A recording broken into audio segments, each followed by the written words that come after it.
Ready to stop trading time for money and build a business that can scale? Then you're in good company. This is the Productize Podcast, where I chat with entrepreneurs who've transformed their businesses using the Productize service model. I'm your host, Brian Castle.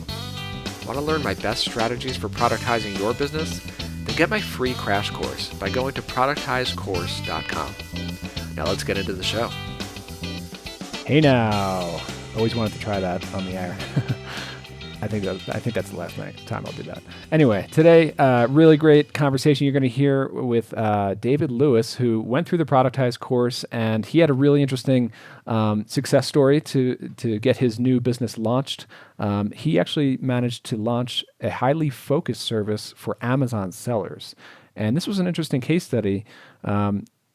For a lot of reasons. In this conversation, you're going to hear how David replaced his income from his corporate job, how he identified the core pain point to solve, how he focused on one solution without doing it all, and then his pricing strategy and his paths to kind of expand his service offering in new directions, and also how he leveraged his own firsthand experience to set himself apart.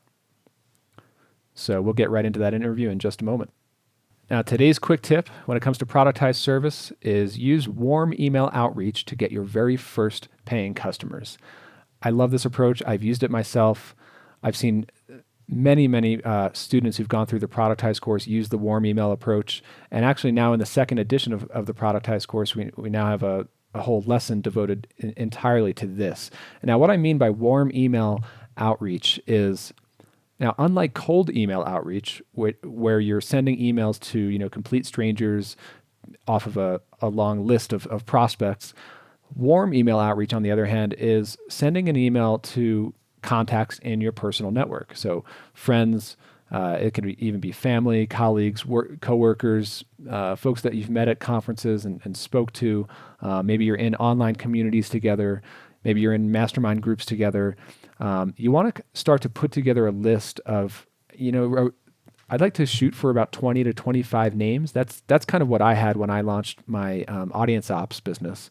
I found 25 names of friends and contacts who work in an industry that's somewhat related to the thing that I'm launching. So most of my contacts, are bootstrapped entrepreneurs and whatnot, and they run SaaS companies. And so those were the people that I want to connect with to tell them about my new service. And now the point of this warm email contact is it's not so much about, hey, here's my new service, will you buy it from me? It's more about, hey, here's what I'm working on. I just want, you're a friend of mine. I want to keep you updated on this new thing that I'm about to launch. First of all, I'd love to get your feedback, any suggestions, based off of the landing page or what I'm describing here. And if you happen to know anyone that you think might be a good fit, I'd love an introduction. It's just something simple like that.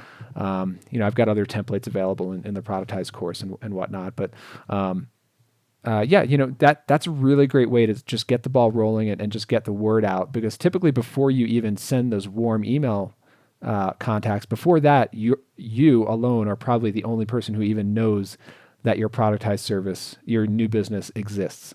And the whole point of doing this warm email outreach as a step number one is to begin to kind of plant your flag in the ground and let the world know, this is what I'm working on. If you happen to know anyone who has this problem that I'm aiming to solve, I'd love an introduction. So there's today's quick tip, warm email outreach. Now let's get into the conversation. All right, I'm here with another case study. Today I'm talking to David Lewis. David, welcome to the interview. Hey, thanks, Brian. Glad to be here. Awesome. So you and I have been, talking about your new Productize service that you just launched just a couple of months ago, and less than 2 months ago, and since then you've managed to get 3 paying clients. Is that right? That's correct. Yeah, launched November 4th. Awesome. And we're recording this in mid-December, so less than 2 months in, and I really loved the way that you went about, sending warm emails to your personal contacts, and how that resulted in your very first client, and then a couple of referrals, and you've got some revenue stream coming in. So we're going to get into all those nitty gritty details of how you got the new service launched, and we'll also hear all about what it is. But it's basically in the Amazon space, helping sellers on Amazon get up and running with their product pages and whatnot. But before we get into all of that, I want to kind of step back and let people kind of meet you and hear a little bit of your backstory. So where did you come from, business wise, career wise, and how did this all lead into the idea to get into like productized services?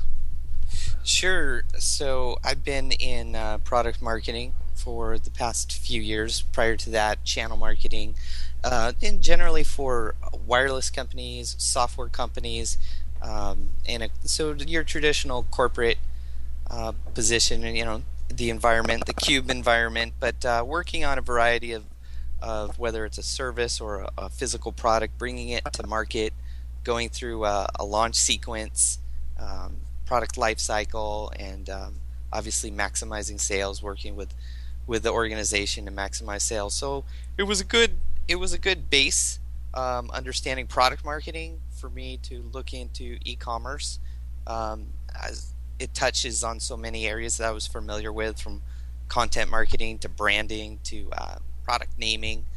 So this was kind of an area that I did have some expertise going into when I first started. Very cool. And then you told me that you left your job in 2014. Yeah, I left my job decided at the beginning of 2014 I needed to make a change, and it was really just asking myself the level of effort it would take to find my quote-unquote dream job. Then the realization that probably within 6 months to a year that would no longer be my dream job. I would either be burnt out on it, or they'd be burnt out on me, or I'd probably be looking for a change anyway. So rather than waste that effort of getting into the next position, I figured this was the opportune time to make that change and start something working for myself. So made that decision in January, and by May I had handed in my resignation to my boss.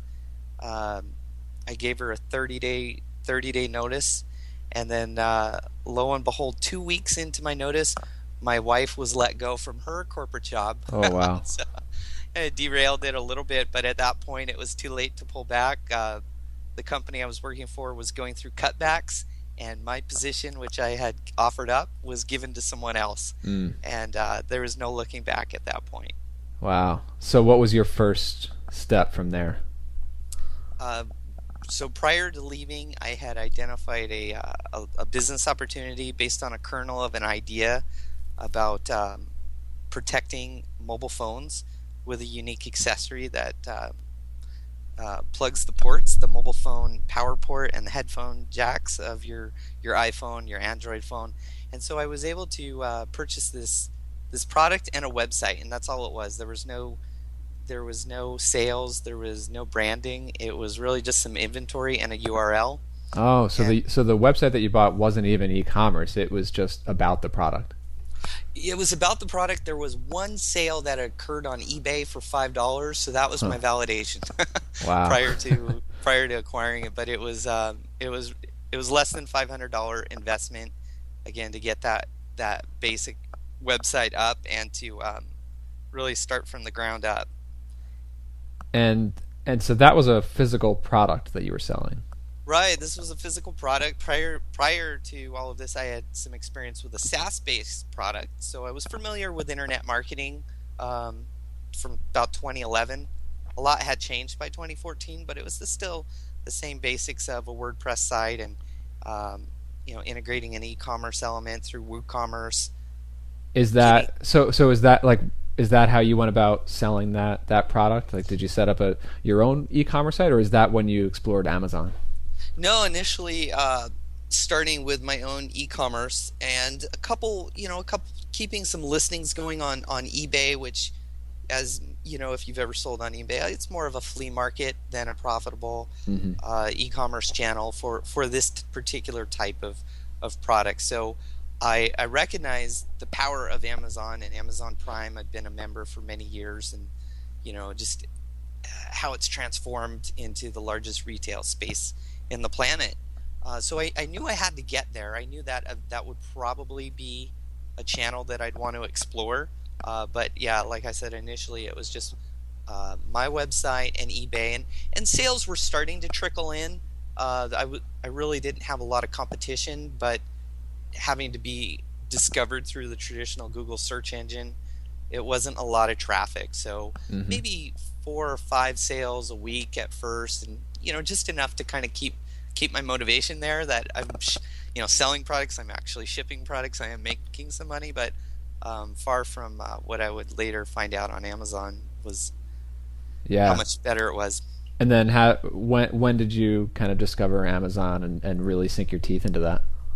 Yeah, so the timing for that was September 2014, probably late August, early September, and it was a little bit of a perfect storm. I was able to I subscribed to a email newsletter. There was very little information out there as far as how to get your products as a sole proprietor onto Amazon, what's called FBA, Fulfillment by Amazon, where they do the shipping, they do the customer service, they collect the payment, you essentially just ship it in to them and let them handle the rest. So I kind of pushed through the pain of that learning curve. I did eventually find a course through Udemy on how to do it, and that helped to kind of have that framework of how to prep your products, how to label them, everything from purchasing UPC codes to the proper documentation and shipping labels and getting them into Amazon. So by the time they arrived in early September, sales again were just starting to trickle in. Right then, the iPhone 6 launched. And that was pretty transformative. That my product being in the mobile phone space, there was a big spike in people just, when you buy a new phone, just like when you buy a new car, you look for accessories. Yeah. And your thing was compatible with the iPhone 6? Yeah, as far as Apple being the monster that they are, that just having a product launch drives an enormous amount of purchasers to Amazon. Yeah, I bet. For accessories. So, like I mentioned, I have a very unique accessory with very little competition. It's a narrow niche of users, but it's a large pool based on it applied to Apple iPhone 6 users, and so that combined with the traffic and the exposure that Amazon Prime delivers, it was a perfect storm. And I started almost immediately noticing 5 sales a day, and I was really thrilled. And then I hit 10 sales a day, and I didn't think it could get much better. And then 20 sales, and then 30 sales a day. It just kept going, hockey curve straight up. Yeah. Can you give us some kind of sense on revenue numbers or even profit numbers? Like, what does this look like? Like, is it enough to support your family at this point, or is it like, what are things looking like? Yeah, so my original goal really was to replace my full-time income. And so at this point, I'm actually about 75% of the way there. So it's been, since April 2014. In terms of monthly revenue, this one particular product line through Amazon does about 11 to 12,000, depending. I'm in Q4 right now.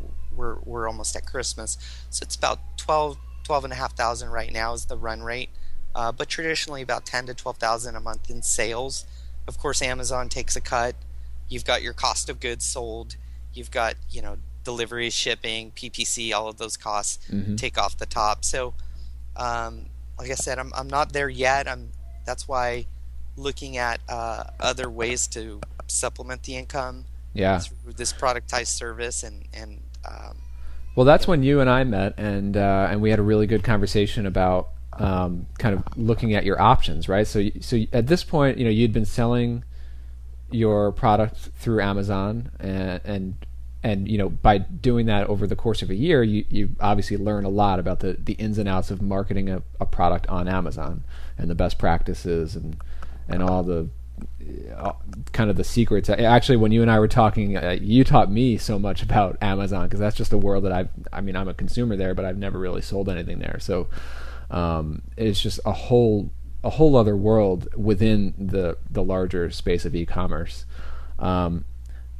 But so when you and I were talking, you were going through this decision process of, should you kind of double down on your expertise in Amazon, or what else were you considering? Right. Yeah, I was at a bit of a crossroads. Obviously, I knew I wanted to bring a productized service to market. I originally heard you on a podcast, and it really planted the seed of this was something that really was going to tie together, skill set, and I wanted to bring something to market. And I was considering, looking into my my resume as far as what services I could offer. But most of all, I wanted to find something I'd enjoy doing. So when we spoke, I was considering essentially something which would be a content makeover service. Taking something that was recorded in one format, whether that be a webinar or a podcast, and then converting that into another format, whether it be a series of blog posts or that could be an email newsletter. So doing something like this where I'd be able to apply a lot of the content marketing that I'd had in my background. Another service that I was considering was sales enablement. So I had a product marketing background, and oftentimes you work very closely with a sales force. You take the information that comes from the company when they develop a product, and you kind of translate that into materials for the guys who go out and sell, whether that be PowerPoint presentations or Right. Sales sheets, that type of thing. So I figured maybe this could be an outsourced service, again though catering more towards the corporate customer, and thinking that would be a pretty good match with my resume, and also it would look good on my experience for if I needed to return back to the corporate world, I'd be able to show I was still very current and working on some applicable projects. But Yeah. Well, that was like a really interesting kind of line of reasoning, I thought, when you and I were talking about this, because I definitely, like, as you described those ideas, the content, kind of repurposing content, and then being a support service for in-house sales teams. You could hear, as you described them, like there is some value there, and you are like kind of solving a problem, and there could potentially be a market for that, but it's not definitive of whether or not it's a painful enough or urgent enough problem to be solved. And it also kind of struck me as you kind of described it, it's in line with your resume, and you were kind of thinking about it more like, I'm going to design a job for myself that could ultimately be attractive if I were to ever go back to being an employee. But then that third idea where you start to describe Amazon, can you describe that in terms of like what you were thinking before you actually launched your service as it stands today? Like, what was the initial vision there? Right. So Amazon as a marketplace is really transformative right now for how internet marketers are jumping on to it.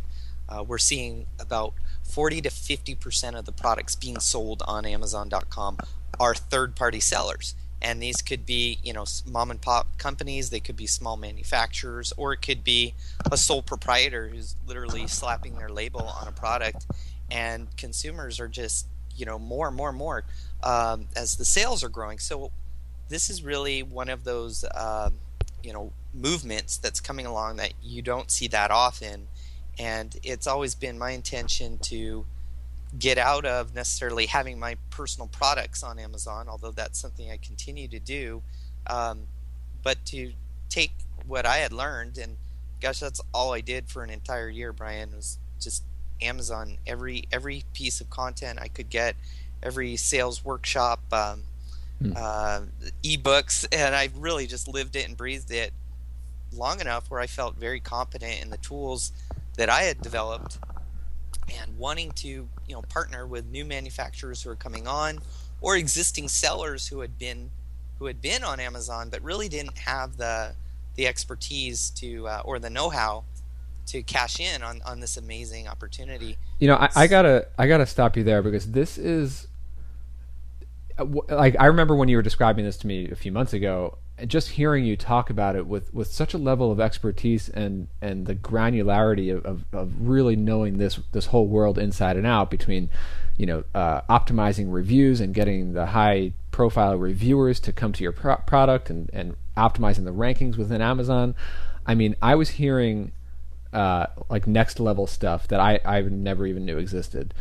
So I mean, this is really just one of those examples of you just really sunk your teeth into this world. And I think first you were doing that to help yourself sell your own products on Amazon, and that's obviously why you had the hunger for the education. But then the next step from there would be to help other people in some sort of productized service capacity.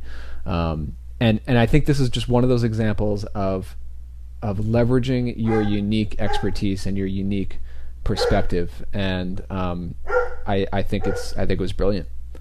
I'm thinking of getting into pet products too. Oh yeah. Well, unfortunately, I'm traveling here, and my dog wants to kind of join us on the podcast today. So of course, yeah. So like you're saying, there's some. It was very synergistic in my view to keep my existing business at Amazon FBA alive and healthy, because I view it as a laboratory. To try new tools as they come in, to understand what's been successful, what's a waste of time, where do you drive external traffic to Amazon? Does it have a benefit on your Google rankings, where your Amazon listing, does it show up in Google? And it was perfect for me to continue to experiment with my own product line, to keep fresh with current knowledge. But like I said, to be able to do what you teach, which is really the done-for-you service, once I've found the ideal customer who's in need of this, and to simplify that process for them, because it is, like we said earlier, it's attracting a lot of attention with people. The success stories that are coming out of Amazon private label sellers are Very making cool. a really strong living. But for me, also looking at the future, that when you build too much of your income reliant on someone else's platform, anything could happen overnight, and you don't want to have all your eggs in one basket. So I knew that eventually I wanted to transition to this type of service. There was no software involved. There was no development cycle that was going to slow me down. It was really just, how fast can I put together a website that clarifies it and my packages, and bring it to market. And so speaking of, just so we get it out there, the website for your new service is FBA Marketing.com. Yep, that's correct. Yeah, that's where FBA. people can kind of check it out. But it looks great right now, and it actually looks pretty well polished, and it's an existing running company. But take us back to so once you kind of settled on, okay, I'm going to go down this path of exploring this productized service within for Amazon sellers, or new Amazon sellers, people moving to Amazon. What were your very first steps to get this thing together? Yeah, so obviously I'm going through your material with the Productize coursework, and continuing to drill down on what my single offering would be. I think it was very easy to say, well, I should offer this, and I can do this, and I can do that, and I can do YouTube ads, and I can, there was a lot of things that I could probably have inflated my packages to be. So I really started with those packages, the service packages, to try and not be a full service, but to be known for one thing. And eventually I could probably expand with upsells and additional offerings, but I really wanted to start off with the core, which is, in order to sell on Amazon, you need to have your listing. Even before you have your product to Amazon's warehouse, you need to get your listing. And so this was really, looking at understanding the pains that my current customers were facing, that oftentimes they were overwhelmed by that onboarding process. They were uncomfortable in the back end of Amazon setting things up, and they really just needed this to be done for them, and to be able to have that final product which comes to them where they literally can just copy and paste it into their back end of Amazon and hit publish and have an active listing as soon as the inventory hits. So starting with understanding what my pricing would be, my packages, that was the starting point. And then it was really, how quickly could I share it with people and other sellers to kind of get their opinion.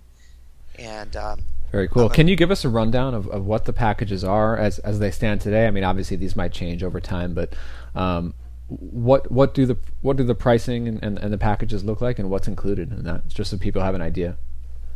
Sure. So the basic package is the listing itself, and that is, you go through their product. There's a discovery process. You want to understand, what sets them apart. You have to understand the Amazon buyer mentality a little bit, that they're shopping at light speed, oftentimes on their mobile phone, oftentimes on a retail setting.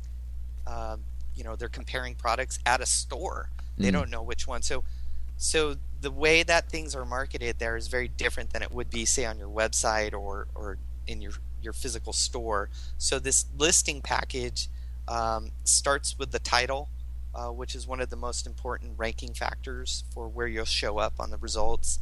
The bullet points, and if you think about that process, obviously the product image is going to attract your eye, the title, the bullet points.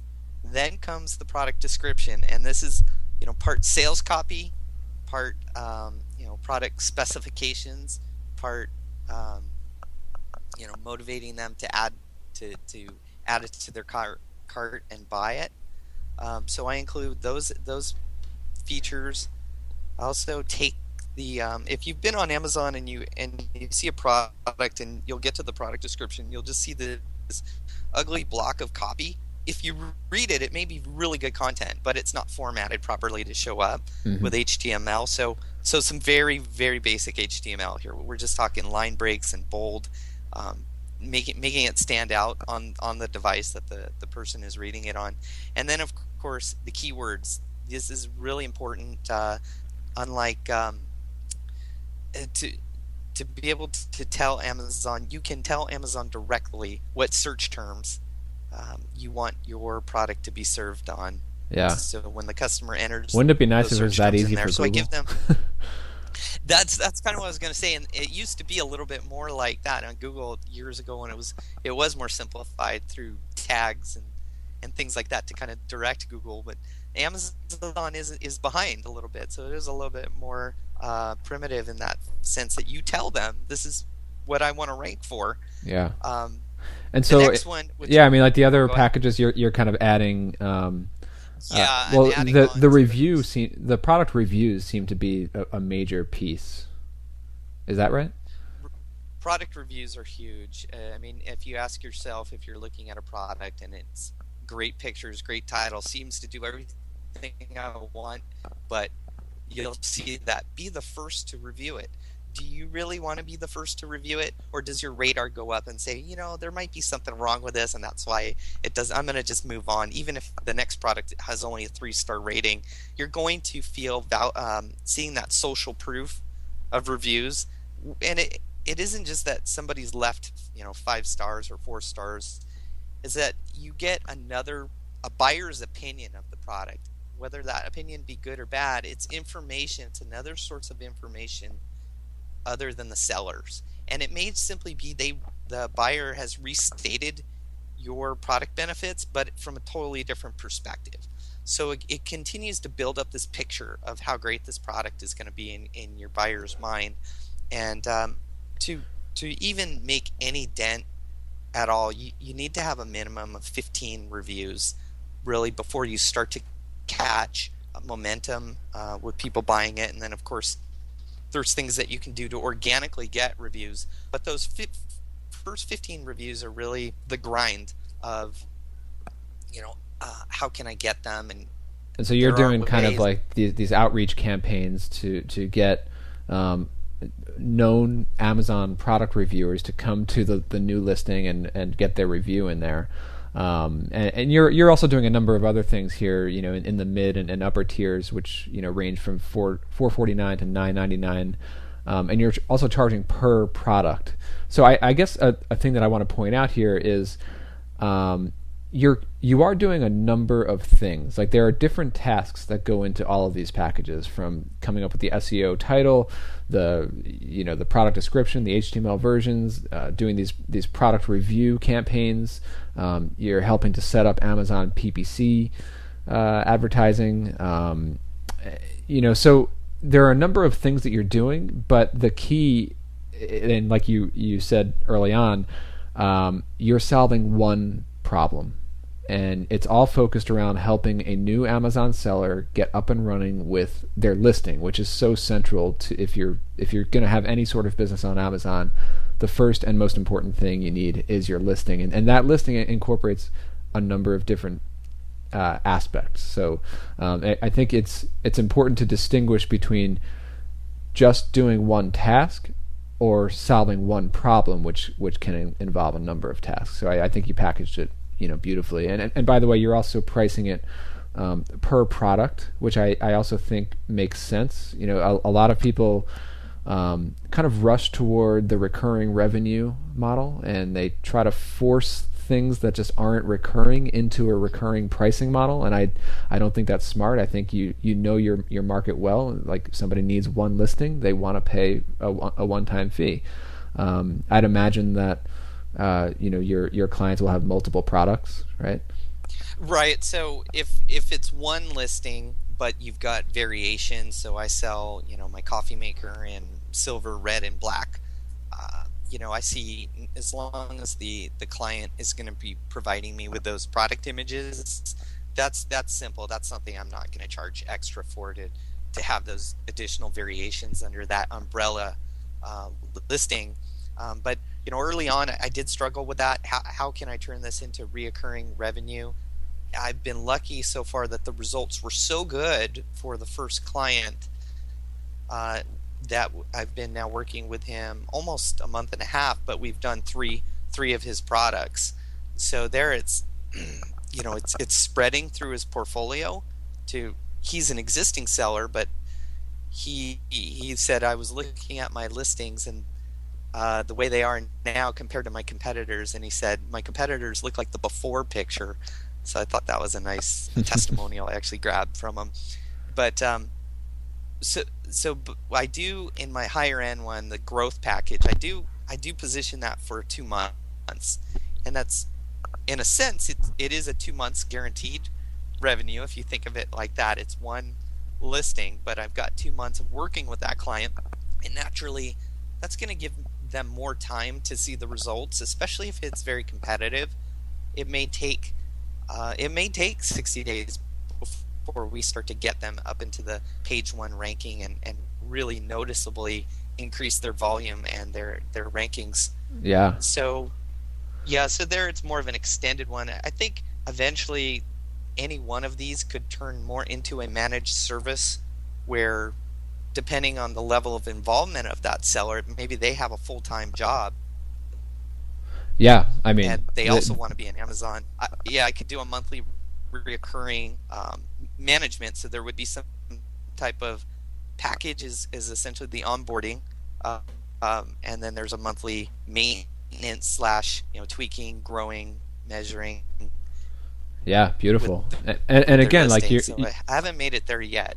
Yeah, but I think this is smart. I think there are definitely those opportunities for this type of business for recurring revenue, but you're not rushing into a whole menu of different options right from day one. You're starting with the core.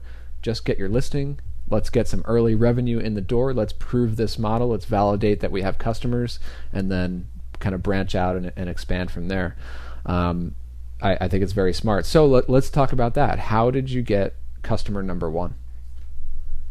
Yeah, that was a lot easier, I guess, than I thought it would be.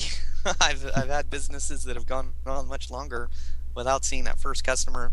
But I was listening to a podcast just like everyone else, and I heard a method of how to tap your LinkedIn network in a unique way, and I kind of replicated that method, and it worked really well for me. That's always been LinkedIn has always been an untapped resource for a lot of people, especially if you're coming from the corporate world. So I had over 900 connections, and these are people that I may not have spoken with in 10 years, or some of them it's the extent of our interaction is me congratulating them when they get a new job. But at the same time, these are the people, a lot of them with the connections to manufacturers or working at companies with products.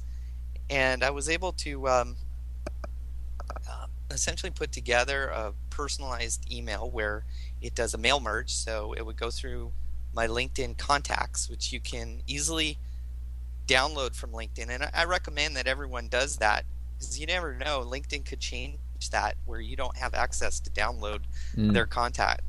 They're your contacts, but everyone's contact information does have an email associated with it.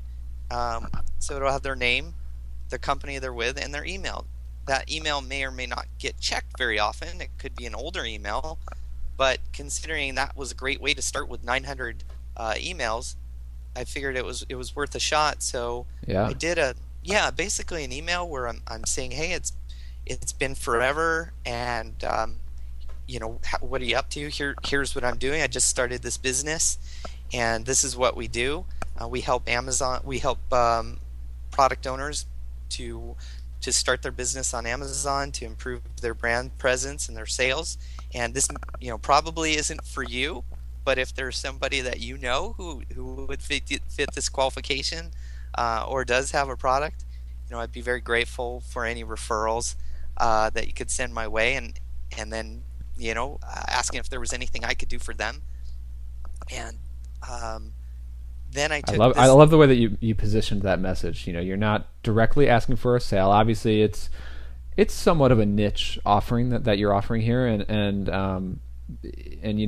I'd wonder about the chances of someone who happens to be in your LinkedIn contacts who also happens to be in the market for getting up and running on Amazon, but the way that you position that, it's probably not for you, but if there's anyone that you can refer me to, but chances are there are some people who you are emailing directly who actually happen to have that need. So what were the results after you sent, and how many people did you send that to? Yeah, so what I did there with the mail merge, there's a free service. There's multiple services for this, but you could do 100 at a time with the free package. And I figured that was actually a manageable number for me. I didn't want it to go to all 900, and then I wanted some time to iterate and improve, and also just to respond. So very quickly, the first 100 went out, and right away, aside from the bounce backs, I'm getting people, wanting to talk about it. The first day, I had two calls were scheduled from that, and it was about a 65 to 75% open rate the first couple weeks, which I thought was good. I did the subject was I started a new business, and hey, I think that was something that it wasn't like you said, I wasn't pitching them directly. I was sharing this news. And the other thing, and just to be clear, is this a regular email sent to your LinkedIn contacts, or were you emailing them through LinkedIn? So it was coming from my personal email address, and because of that, I think that's part of the reason why the open rate was so high. Okay. Because I had it coming from a mass email, but not from a service like Aweber or MailChimp. It was from my personal email to their inbox. So again, that and the mail merge, making it look as though it's personalized just to them, where many people really did think it was for them. In fact, my mother-in-law was on one of them. It was kind of funny. She says, hi, sweetie. Right. I don't have a product to sell right now. And I thought, why didn't I pull her name out of that list? But so out of the people who received it, quite a few phone calls right off the bat. Quite a few people who, this isn't for me, but I'll be on the lookout for customers, and then I would follow up with those people with a very specific template that I had that really told them. It would drill down into describing the criteria for what type of client I'm looking for, and so I think most people did appreciate that, because it wasn't just like, okay, thanks. Yeah. So what did that look like? What did that follow-up email include? Yeah. So that one was uh, okay. So I would tell them because this isn't just to necessarily help a product for a product listing. It was also to potentially find somebody that I'd want to partner with on Amazon. And so I would give them some criteria of the type of product. So I'd say usually I'm looking for upstart businesses struggling to get sales, or they're established products, but the owners don't have time to learn about Amazon. I call these sleeper products.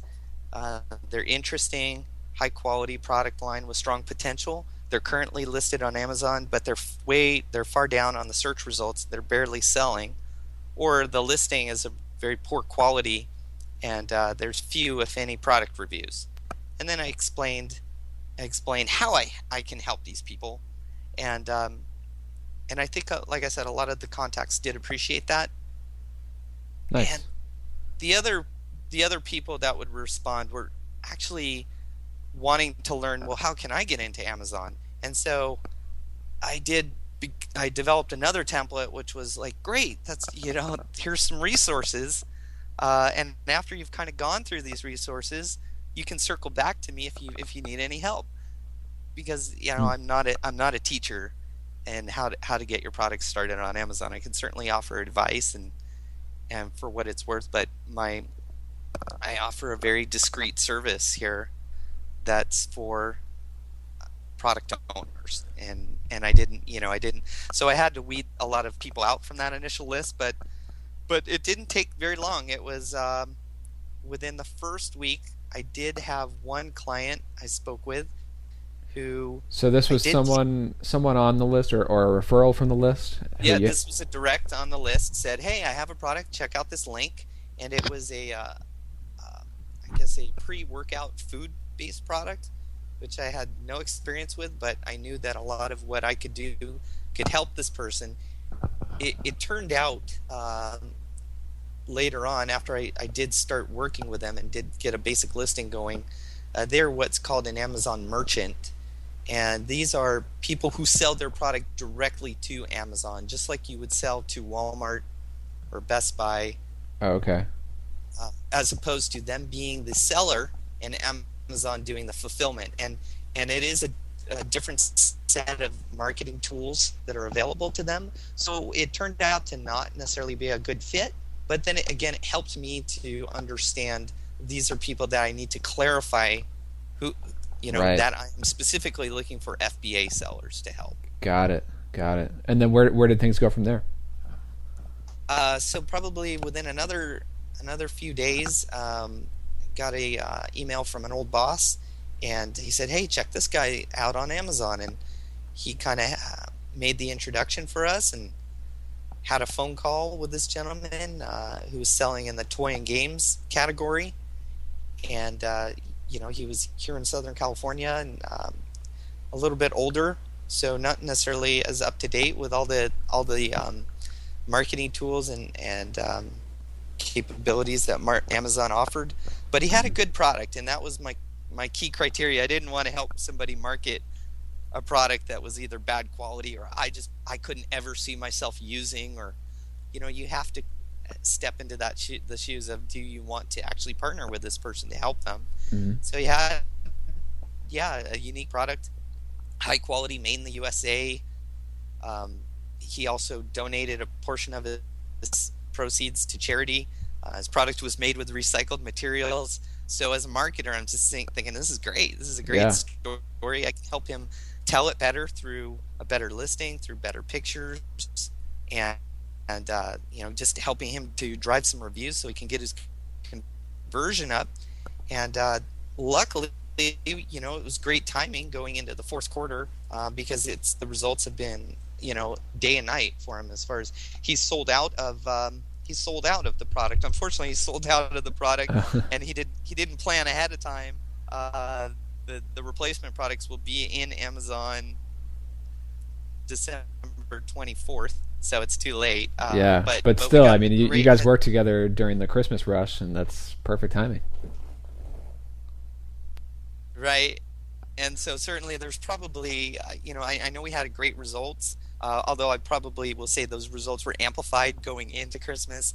But I was still really able to show him weekly ranking reports and to be able to show him where he was, his keywords, how he was instantly able to jump from, less than, ranking 300 for a highly competitive keyword to being in the top 10 or, Amazon has what's called a best sellers rank. The lower the number, the closer to, the 100 top products you are, the lower that number, the more products you're selling. So this is, again, something that I really wanted to position, and partially from your course, Brian, is how can I measure this? And that was a great way to really show a before and after, where here you were when we first started and here you are now, and here's where, if we continue to do it, we can get you there. And to be able to use that to continue for a case study or to share it with a lead magnet, I think it positions myself well for new client acquisition. Beautiful. So here we are, a couple days away from the end of 2015. We're heading into 2016 now. You've had was it over 3 paying clients to this point? You're less than 2 months into it. What are you looking ahead to? What are kind of the next steps? How do you see this thing, progressing in the coming months as we head into 2016? So the first one is I'm looking at, now that I've gone through those 900 or so people in my LinkedIn, it took me about almost 2 months, and that was a great experience to quickly start to have a dialogue with potential clients. I've started to move now into more of a cold prospecting, although the warm part is I'm looking at them on Amazon. So I'm looking for sellers on Amazon who need my help, who are way down in the search rankings, and reaching out to them through cold email. And that's been the hardest part. But I'm backing off right now. It's obviously going into Christmas here, but that'll be something I'll be ramping up a little bit more into 2016. I'll also be attending CES in Las Vegas, the Consumer Electronics Show. So that is January 5th. Oh yeah, there must be a ton of Amazon sellers. Oh yeah, and I try and keep things really lean, where I didn't even want to do business cards, but for an event like that, you got to have business cards. And so this is really just me, walking the floor, finding interesting products, pulling out my phone, seeing if they're on Amazon, kind of getting a quick analysis on what the listing, the health of the listing is, and really just kind of having a face-to-face right there to see if it would be profitable for us to work together. So I plan on that show. There's also another Vegas show in March that I'll be attending. And then the next stage I'm looking at is targeted advertising, potentially with LinkedIn. I think it's the type of advertising where it isn't for everyone, and it's really only for a subsection of product owners, those who are selling on Amazon Prime. Mm-hmm.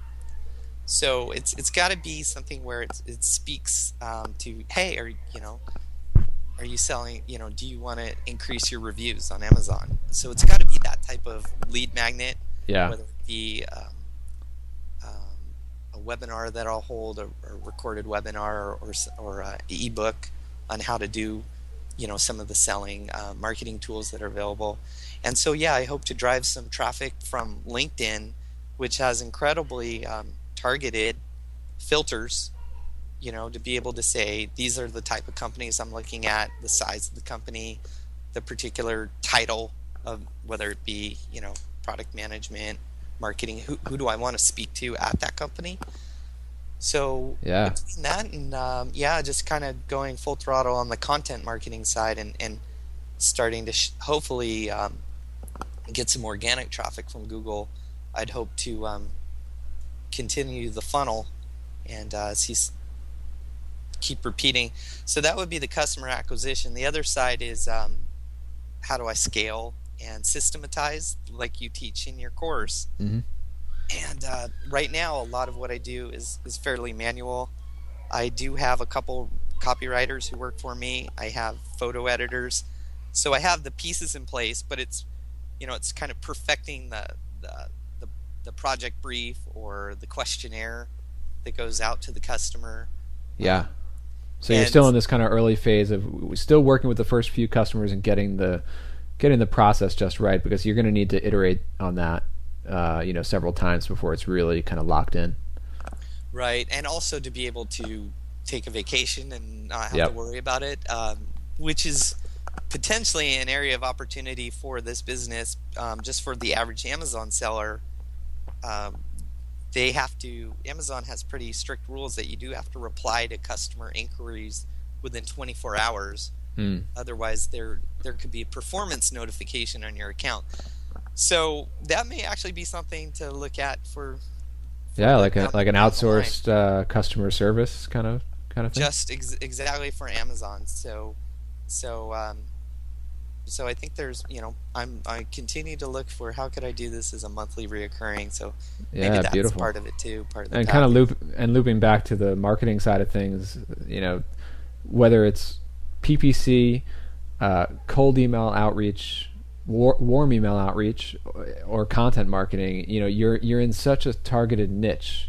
Amazon's selling, and even within that, you're focused even more. So, I mean, that just lends itself well to, organic search rankings, email subscribers, educational campaigns. I mean, it's just all lined up. I think it'll be really exciting to see how things progress into 2016 and where you take things from here. And David, I just want to thank you for taking the time to walk us through this. And I know that this is going to be very inspiring for a lot of our listeners here. So thanks a lot. Hey, glad to help. Always happy to help people reach their goals. So cool. Thanks and for if having me. Yeah, and again, if people want to check out your site, that's at FBA Marketing.com. Is that the best way to connect with you, or is there anywhere else? Yeah, they can reach me through there, David at FBAmarketing.com, or send me an email. I'll be at CES this year if Awesome. if this airs before January 5th. Very cool. Well, actually, it'll probably be after that. But Okay. Well, I'm always happy to offer advice and answer questions. Cool. David, thanks again. Hey, thank you, and happy holidays. You too. All right, take care. Bye. Thanks for tuning in today. Get all the show notes for this entire season at productizepodcast.com. And to get my free Productize crash course, where I share my best strategies for launching and sustaining your Productize service business, head over to productizecourse.com. All right, time to get back to working on the business.